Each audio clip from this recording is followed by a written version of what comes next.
Hey everyone, welcome back. This is Ron with the Patriot Power Freedom Files, episode number 2, and I think you're going to enjoy this one quite a bit.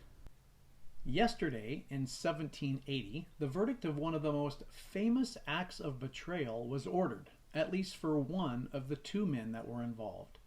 These two men, who were on opposing sides of the American Revolution, would write letters to each other. Eventually, they would meet in person, and their plan would be talked about for centuries. One man's name would be synonymous with the word traitor. I'm sure you know who I'm talking about. Benedict Arnold and John Andre's fate was quite unfortunate, as I have studied both men at length, and both of them were really remarkable people.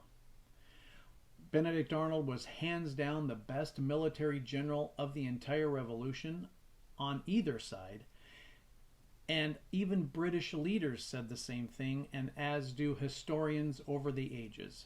Benedict Arnold was just that good.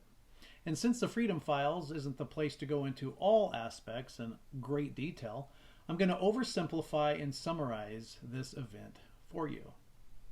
Benedict Arnold was brave, strong, and fearless. He was shot twice in the leg in two separate battles, forcing him to be at a like you'd call it a desk job rather than being out on the battlefield. It was Benedict Arnold who rallied troops and actually won the battle at Saratoga. This victory alone was what solidified the French in joining the Americans, and with them eventually winning the war. It was Arnold who led ships on the Battle of Valcour Island, delaying the British an entire year, which allowed the new Continental Army to form and grow. He has pages and pages of accolades, and without Benedict Arnold's efforts, the war would have turned out much different, and I don't think in a good way. Benedict Arnold was not given credit or even mentioned for his courageous leadership at Saratoga. He was not given credit for the taking of Fort Ticonderoga either. He had not been reimbursed for all of the money, and it was a tremendous amount, that he spent personally out of his own pockets for his men and supplies. This made him feel slighted, unappreciated, and with his wife, Peggy Shippen, helped push him over the edge and contemplate, you know what, maybe I could do better if I fought for the British. Enter John Andre. Now, Andre was a major in the British Army, and he was in charge or at the head of their intelligence department. Andre was super smart. He could play numerous instruments. He even wrote plays. Very attractive, very much an amazing guy. He just one of those guys that had it all. So Arnold reached out to Andre and communicated.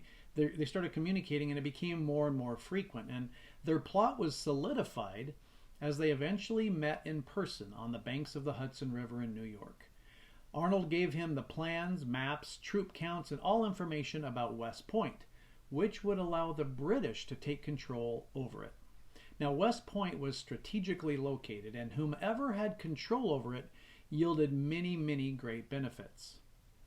Andre, with the plans that he put in his boot, walked through the forest in civilian clothes and was stopped by 3 militiamen.